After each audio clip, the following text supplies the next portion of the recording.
Je vous souhaite la bienvenue au Club 700. Toute l'équipe est ravie de vous montrer encore la puissance de Dieu en action. Une grâce qu'il ne faut pas négliger. N'est-ce pas, Pasteur Kofi? Absolument pas du tout, Massi. Jamais. Il ne faut pas la négliger. Jamais. D'abord, je salue tous nos amis qui sont là et je les invite tous à embrasser cette grâce qui est disponible et vraiment disponible pour vous. Alors, suivons un peu l'histoire de Johnny Baker, qui était très malheureux et a traîné sa misère dans l'alcoolisme, qui le détruisait à petit feu, toujours à petit feu. Vous voulez connaître la suite? Eh bien, regardez son histoire. Ma famille était la famille parfaite. Mes amis me disaient toujours « Oh, tu as de la chance que tes parents soient encore ensemble. » Ou alors « Tu as une famille parfaite. » Mais je savais ce qui se passait vraiment dans les coulisses à la maison. Ce qui se passait chez Johnny Baker, c'était les disputes constantes de ses parents, causées par l'alcoolisme de son père. Je détestais quand mes parents se disputaient. Je cherchais toujours à régler les choses avec humour ou alors je me déconnectais. J'ai donc passé beaucoup de temps dans ma chambre quand j'ai réalisé que l'humour à la recherche de la paix ne donnait rien. Bien qu'alcoolique, son père pourvoyait bien aux besoins de sa famille. Il fut même entraîneur de certaines équipes sportives où jouait Johnny. Mais émotionnellement, il était ailleurs.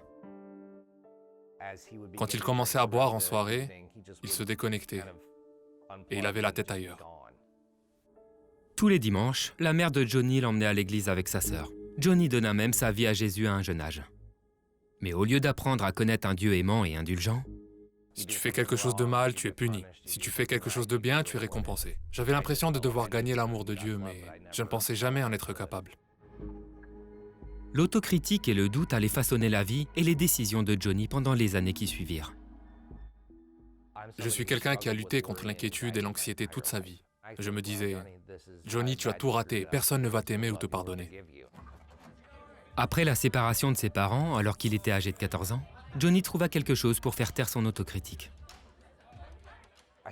Je voulais juste que ça se calme un peu ou que ça baisse de volume. Et c'est justement ce que l'alcool m'a offert. Ça faisait baisser la pression et le stress. Dans le même temps, son père devint sobre, consacra sa vie au Seigneur, se remit avec sa femme et ouvrit un centre de désintoxication centré sur le Christ appelé Celebrate Recovery. Johnny s'y porta volontaire, bien qu'il fût tombé dans le même piège que son père. Mon père avait perdu le contrôle, mais moi, ça irait. J'apprendrais de ses erreurs et je ferais mieux que lui. Donc, quand ça deviendrait un problème, je saurais m'en occuper. Plutôt, si ça devenait un problème, je saurais le gérer. Mais cela devint bien un problème au fur et à mesure que l'alcool prit le dessus sur lui, tout au long de ses études secondaires et jusqu'à la vingtaine. À cette époque, il avait déménagé à Los Angeles, espérant y faire carrière comme acteur, et avait épousé Jenny, une chrétienne. Elle savait qu'il appréciait une bière de temps en temps, mais n'avait aucune idée de l'étendue de sa dépendance. Je ne savais pas comment arrêter. Et ne pas boire n'était pas une option pour moi. Je ne pouvais pas me dire, peut-être que je ne boirai pas ce soir. Vous comprenez? Je devais le faire. Je n'avais pas le choix. Sa carrière d'acteur ne décolla pas et il commença à travailler la nuit comme serveur.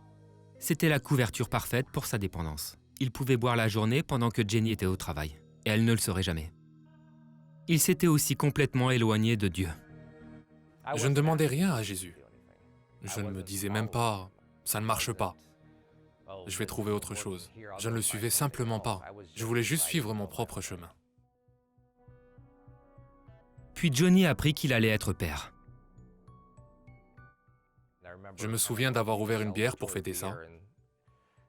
Puis je me suis dit, si je me mets à boire et que les contractions commençaient, je ne pourrais pas conduire Jenny à l'hôpital. Je ne voulais vraiment pas continuer ce cycle dysfonctionnel dans notre famille. Je ne voulais pas que mes enfants me regardent boire comme j'avais vu mon père boire. Il finit par avouer à Jenny qu'il avait un problème. Mais effrayé de ce que les autres pourraient penser, il sut se convaincre qu'il pouvait arrêter tout seul. Si je n'y arrive pas, je serai exposé. La façade que j'ai érigée devant les gens va s'effondrer. Je ne buvais pas, mais ça m'obsédait tout le temps. Je continuais de penser que je pouvais tenir ma résolution, que si je m'y mettais vraiment à fond et serrais assez les dents, je pourrais arrêter. Mais je n'y arrivais pas. Après la naissance de sa fille, il comprit qu'il devait avaler sa fierté et chercher de l'aide. C'est ce qu'il fit, à Celebrate Recovery. Je suis allé aux réunions et j'ai dit, je m'appelle Johnny. Je suis un chrétien qui a un problème d'alcoolisme. Et j'ai été accueilli avec grâce et acceptation. Il a appris aussi qu'il avait besoin d'une relation personnelle avec Jésus-Christ. Au début, je me disais, le problème dans ma vie, c'est l'alcool. Mais j'allais toujours chercher quelque chose pour combler le vide que je ressentais. Jésus devait devenir non seulement mon sauveur dans mon esprit, mais aussi la puissance supérieure qui allait me garder sobre, la puissance supérieure qui allait me garder sur la bonne voie, la puissance supérieure qui allait tout contrôler. Johnny donna sa vie à Christ et pour la première fois, comprit l'amour inconditionnel de Dieu. C'est tellement libérateur. Au lieu d'essayer de gagner l'amour de Dieu, il suffit de l'accepter. Je dois juste permettre à Dieu de m'aimer comme il m'aime. Aujourd'hui, Johnny élève 3 enfants avec Jenny et travaille aux côtés de son père en tant que co-directeur de Celebrate Recovery. Il s'accroche à la promesse que l'amour de Dieu pour lui ne changera jamais. Je sais que je pourrais noter sur une feuille tout ce que j'ai fait de bien et tout ce que j'ai fait de mal, et que cela ne pourrait ni me faire gagner davantage l'amour de Dieu, ni l'éloigner de moi. La grâce de Dieu surpasse tout cela. C'est tellement libérateur. Dieu est bon, Massi, Dieu est bon, Oui, il est bon. miséricordieux et patient. et patient. Je voudrais aussi dire, Massi, que l'histoire de Johnny Baker ressemble à l'histoire de plusieurs personnes aujourd'hui. Oui. Certainement, quelqu'un est en train de voir cette histoire.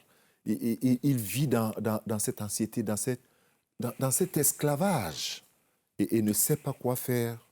Et dire, mon père était comme ça, j'ai toujours combattu cela, Voilà. et me voilà faisant la même La chose. même chose. Mais Dieu a de l'humour, il a transformé toutes choses. Johnny a été délivré, Ouais.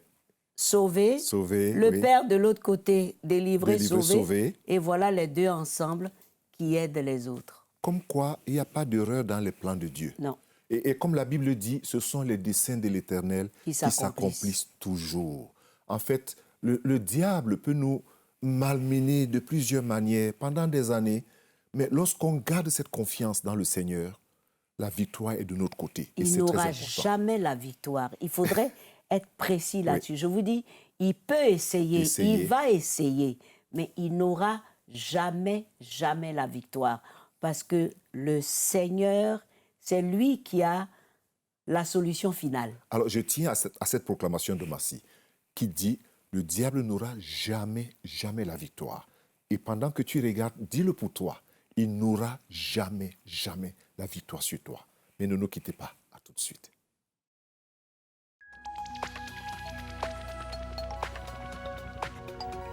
Si vous avez des questions spirituelles, des besoins de prière ou même si vous avez besoin de conseils, n'hésitez pas à nous contacter aujourd'hui à cette adresse ou au numéro suivant. Nos conseillers sont là pour vous aider. N'oubliez pas, nous sommes là pour vous.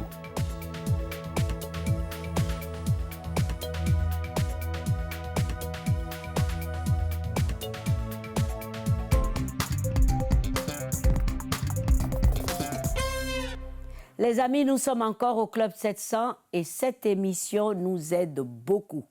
Voici une histoire touchante, celle de Annie qui souffrait de phobies graves et des dépressions qui souvent la poussaient même au suicide. Regardez. En vous écoutant, Annie, on remarque que toute votre vie a été influencée par une peur extrême. J'étais quelqu'un qui tombait souvent dans les pommes parce que j'étais très sensible. J'avais peur de tout, et de la voiture, j'avais peur des hauteurs, j'avais le vertige, des araignées. Et j'étais vraiment... je voulais mourir, en fait. Je cherchais à me suicider sans arrêt. Depuis son enfance, Annie avait connu une vie familiale très tumultueuse à cause de la guerre d'Algérie qui avait profondément troublé ses parents. J'avais ce sentiment parce que je ne comprenais pas la douleur de ma famille par rapport à cette guerre. J'avais que 6 ans et ils ne parlaient pas beaucoup de cela. Donc quand ils en parlaient, ils avaient... Oui, je ne comprenais pas pourquoi mon père il se traînait toujours, il était malade tout le temps. Et je rêvais de le voir sortir de sa chambre. Alors Annie, vous aviez le sentiment d'être rejetée, vous sentir recroquevillée sur vous-même? Je recherchais l'amour que je ne trouvais pas. Et ça m'a fait marier à 17 ans. Et là, j'ai cru que c'était le grand amour, mais je dis que je n'arrive pas à trouver vraiment cet amour. Je me sentais toujours rejetée. Et pourtant, les personnes faisaient ce qu'elles pouvaient. Mon ex-mari faisait ce qu'il pouvait, mais je ne comprenais pas pourquoi j'avais ce sentiment finalement. J'avais un sentiment de vide. Complètement désespérée, Annie n'avait qu'un seul désir. Je voulais en mourir. Je voulais plus vivre comme ça. Comme une plante qui végétait mort-vivant. Je me voyais mort-vivante. Un jour, Annie rencontra un ami chrétien qui, voyant son désespoir, lui prit rendez-vous avec son pasteur. Il m'a parlé de 2 heures de l'amour de Dieu. Et je voyais son visage, je dis, mais j'aimerais bien connaître quelqu'un, Dieu, comme vous, et puis l'aimer comme vous. Moi, je ne sais pas comment vous faites pour comprendre et connaître quelqu'un d'invisible. Le pasteur lui demanda alors si elle voulait recevoir le Seigneur Jésus dans son cœur. Il dit, viens, tu veux prier? Oui. Et c'est là que j'ai été déchargée. Donc, à 32 ans, 34 ans, j'ai été déchargée de tous mes péchés. J'ai senti une libération. Je dis, oh, je dis, Seigneur, ça y est, quelqu'un m'aime enfin sur cette terre. Je sais que quelqu'un m'aime. Plus jamais, je vais me suicider. Annie commença alors à lire la Bible, mais elle sentait qu'il lui manquait quelque chose. Elle finit par retomber dans le délit et se retrouva cette fois-ci en clinique psychiatrique. J'avais très très mal à l'intérieur de moi. Et j'avais des visions, je voyais des démons, j'avais des délires pas possibles. Je me disais, mais qu'est-ce qui m'arrive? Et en même temps, j'étais consciente. Je me disais, mais qu'est-ce qui m'arrive? Quelques jours après, voyant qu'elle était retournée à son état normal, Annie fut libérée de l'hôpital à condition de suivre un traitement psychiatrique. Cependant, les délires repliés. Annie avait tellement honte qu'elle essayait de cacher son état tout en implorant le Seigneur de la guérir. Seigneur, s'il te plaît, guéris-moi, sauve-moi, fais quelque chose, écoute ma prière. Et je me mets au fond du lit et je me suis mis à sangloter, à pleurer toutes les larmes de mon corps pendant une demi-heure finalement. Et je dis maintenant, réponds-moi. Je prends ma Bible et je lis dans 2 Rois 19-20, je crois, si je me trompe. Je suis, il dit comme ça, je suis l'Éternel Dieu. J'ai vu tes larmes, j'ai entendu ta prière, je suis l'Éternel qui te guérit. Alors là, j'ai dit, Seigneur, j'ai dit, tu as entendu ma prière. Maintenant, s'il te plaît, convainc le docteur de cette terre pour diminuer les médicaments. À sa grande surprise, le médecin accepta de le faire. Annie appela alors la pasteure Véronique et lui demanda de prier pour elle. Elle m'a parlé de l'amour de Dieu pendant 2 heures. Elle m'a dit, lâche le téléphone, repose le téléphone. Je l'écoute. Je lâche le téléphone et là, je vais vomir. Et là, j'ai senti une délivrance dans ma cuisine. Et le lendemain, qui était dimanche, gloire à Dieu, c'était dimanche, on s'est rencontrés, on a pris un rendez-vous.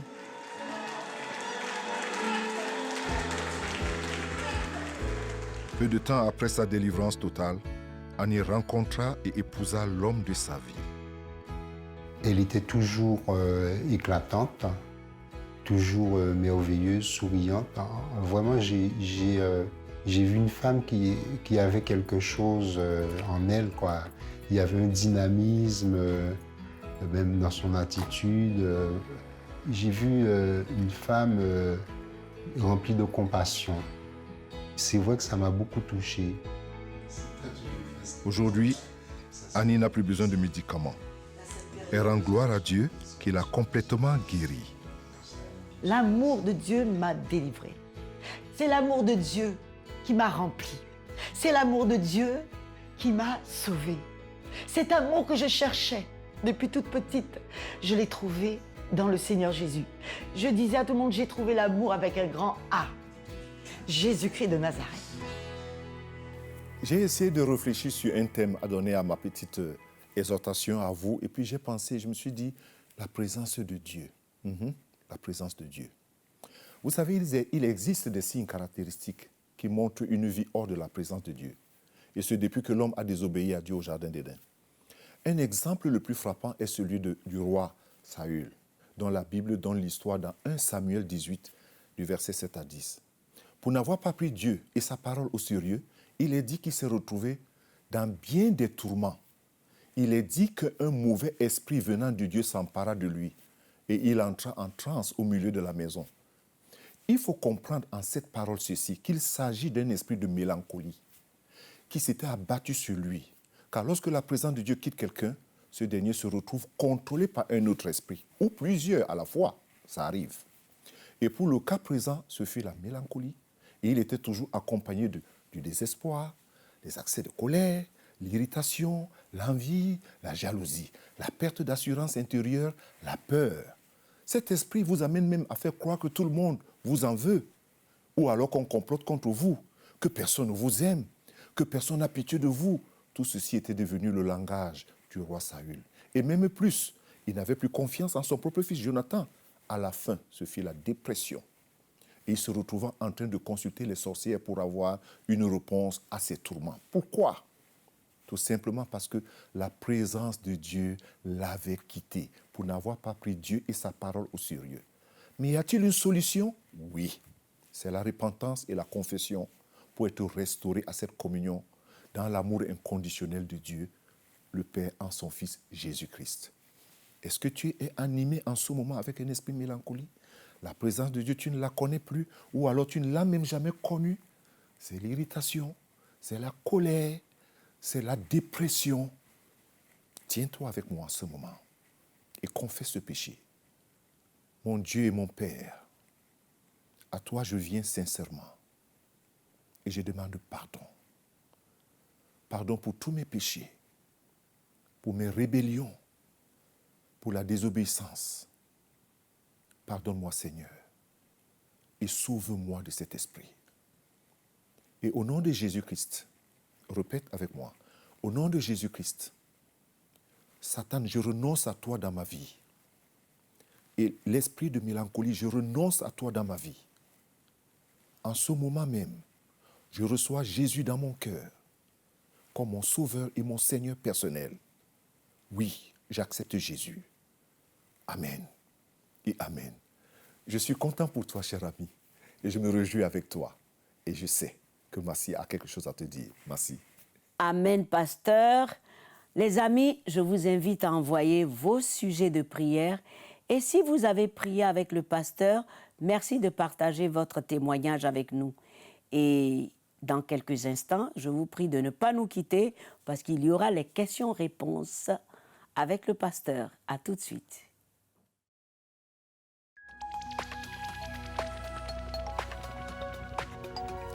Si vous avez des questions spirituelles, des besoins de prière ou même si vous avez besoin de conseils, n'hésitez pas à nous contacter aujourd'hui à cette adresse ou au numéro suivant. Nos conseillers sont là pour vous aider. N'oubliez pas, nous sommes là pour vous.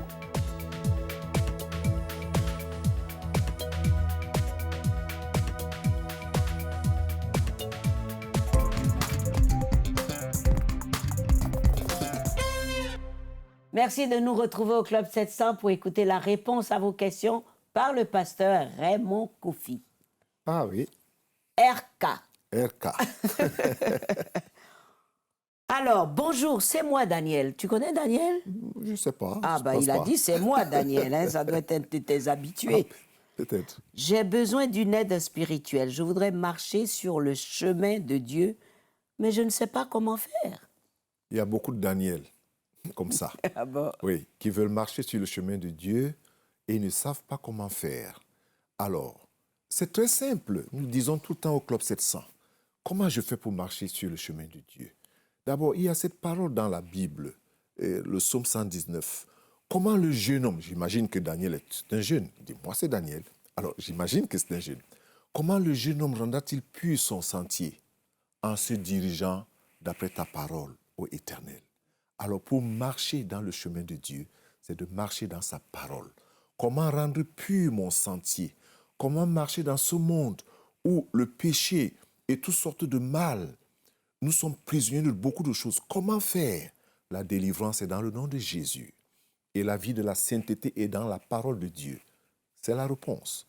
Mais la personne doit s'assurer qu'elle a d'abord invité Jésus dans son cœur comme son Seigneur et son Sauveur personnel. Oui. Et prendre la parole de Dieu comme son ami.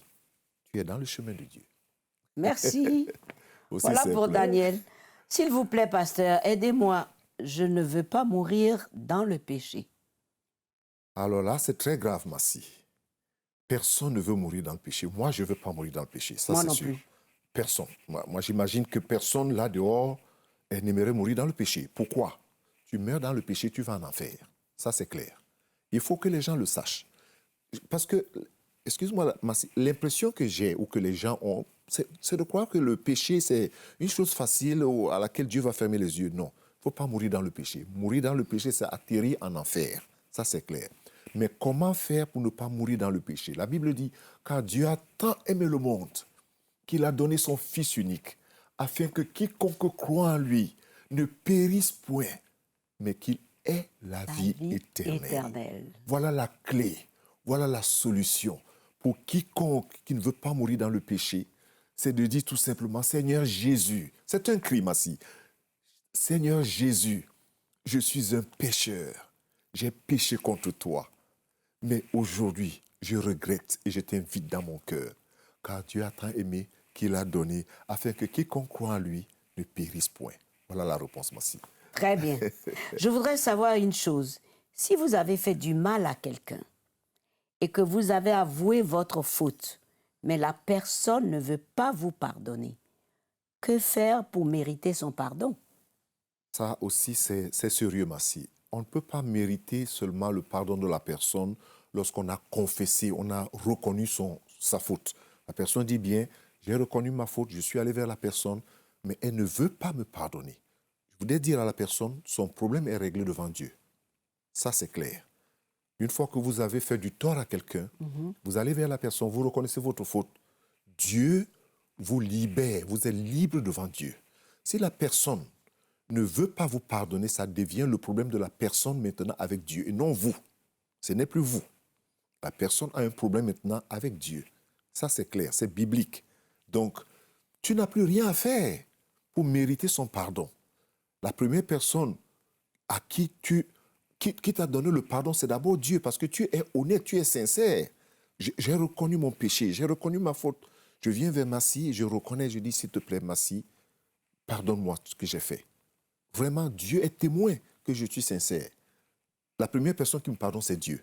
Maintenant, si Massi refuse de me pardonner, ça devient un problème de Massi et Dieu. Je ne peux plus rien faire, absolument rien. Je ne peux que prier pour que Dieu se révèle à la personne, pour qu'elle comprenne et qu'elle soit libre. C'est tout, Massi. Voilà. C'est tout. Donc, libérer. Oui, c'est tout. C'est tout. J'espère que vous êtes satisfaits. Eh bien, allons voir comment Sandra et son père Wissam, qui ont été kidnappés, se sont retrouvés dans un camp de réfugiés, sains, saufs, mais meurtris. Regardez. Sandra et ses frères et sœurs luttent pour survivre en tant que réfugiés chrétiens, depuis que leur famille a été brutalement attaquée par Daesh. Des hommes masqués et armés ont enfoncé la porte de notre maison à Mossoul. Ils m'ont frappé à la tête, puis ils m'ont menotté et m'ont jeté dans un trou dans le sol. Ils m'ont enfermé pour me laisser mourir. Quand ils ont emmené mon mari, ils m'ont dit qu'ils allaient le tuer. J'ai cru avoir tout perdu. Alors je me suis assise par terre et j'ai pleuré. Wissam fut retenu captif dans le trou pendant 3 jours, sans nourriture ni eau. Puis les forces américaines et irakiennes le sauvèrent. Et il put retrouver sa famille. Ensemble, ils se rendirent à Hammam, en Jordanie. Je n'ai rien. Le gouvernement ne nous laisse pas travailler ici. Et j'ai dépensé tout ce que j'avais pour nous éloigner de Daesh. Nous ne pouvons nourrir nos enfants qu'avec un seul repas par jour. Et ils ne peuvent pas aller à l'école parce que nous n'avons pas d'argent pour les inscrire. C'est insupportable de les voir manquer de tout. Mais j'ai foi en Jésus. C'est une chose que Daesh n'a pas pu me prendre. Après qu'Opération Bénédiction ait pris connaissance de leurs problèmes, nous avons emmené Wissam faire des achats. Viande, riz, fruits et légumes frais. Nous avons aussi acheté du lait en poudre pour la famille, des couches et d'autres choses pour le bébé. Mon réfrigérateur était complètement vide et nous ne savions pas comment nous pourrions nous procurer de la nourriture. Maintenant, mes enfants ont de bonnes choses à manger. Nous avons aussi découvert que toute la famille avait très froid en hiver, dans leur appartement au sol nu. Nous leur avons donc acheté de la moquette et un chauffage au gaz qu'ils peuvent aussi utiliser pour cuisiner. Et les enfants, de nouveaux vêtements chauds pour l'hiver. Avant, on avait très froid, mais maintenant c'est beaucoup mieux. Sandra et ses frères et sœurs furent inscrits gratuitement à notre école chrétienne financée par Opération Bénédiction. J'aime tellement l'école. Ma partie préférée, c'est d'apprendre à connaître Jésus et à être une bonne chrétienne. Mon mari et moi sommes si fiers d'eux. Nous sommes tous très reconnaissants de cette aide bienveillante. Wissam fait divers travaux dans l'école et en retour, nous l'aidons avec ses dépenses. Grâce au soutien d'Opération Bénédiction, la famille de Sandra va beaucoup mieux qu'avant et leur espoir a été restauré. Mes enfants ont maintenant une chance d'avoir un bon avenir. Et vous m'avez aidé à oublier les problèmes du passé. Je prie que vous soyez bénis par Dieu. Jésus vous a envoyés vers nous. J'en suis très reconnaissante. Je suis très heureuse de vous avoir dans notre vie. Merci pour toute l'aide que vous avez apportée à ma famille. Ça me fait beaucoup de bien de savoir que vous pensez à nous. C'est toujours touchant lorsque Dieu décide de faire quelque chose pour une famille, 9 membres. Cette famille a retrouvé la joie de vivre, même s'ils ont tout perdu. Dans ce camp, ils se sont retrouvés ensemble, en famille. En famille, oui. Et j'aime ce que Sibienne a fait. Petit à petit, avec l'amour, les dons, redonner de l'espoir. Dans les histoires tristes, très souvent, dans ce qui semble être triste ou bien qui est triste, on ressort toujours un brin de sourire quelque part. Oui. Même si on est meurtri, même si ça garde certaines cicatrices, mais il y a un sourire quelque part Qui donne de l'espoir. qui donne de l'espoir et qui fait grandir même la foi et la confiance. Oui. Et c'est surtout ça dans les histoires des hommes aujourd'hui, quand on regarde. C'est important. Et aujourd'hui, elle danse, Oui. elle est heureuse. La famille se sent bien. C'est Merci. le plus important. Et mes amis, ce qui est important, c'est que l'amour que vous donnez porte du fruit. Ouais. Donc, allez toujours vous inscrire. Faites grandir cette longue liste des amis du Club 700. Ouais. L'émission se termine. Merci, Massi. On ferme les portes, mais attention, l'amour de Jésus continue pour l'éternité. Soyez bénis, à très bientôt.